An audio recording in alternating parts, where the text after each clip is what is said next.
Stalin Xəzər dənizini qurutmaq istəyirdi. Bu baş tutsaydı, Azərbaycan çox böyük fəlakətlərlə üzləşə bilərdi.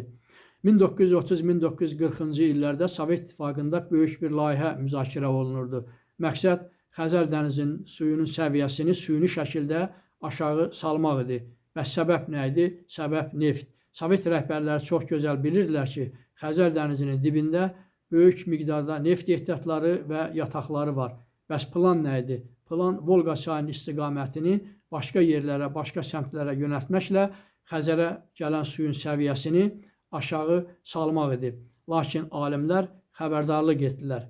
Bu plan baş tutarsa iqlim dəyişəcək, balıqçılıq məhv olacaq və sahildə yerləşən şəhərlər susuzluqdan əziyyət çəkəcək.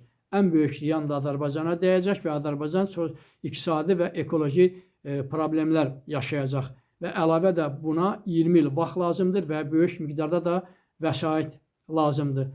Belə riskə getmədilər və bu plan da baş tutmadı.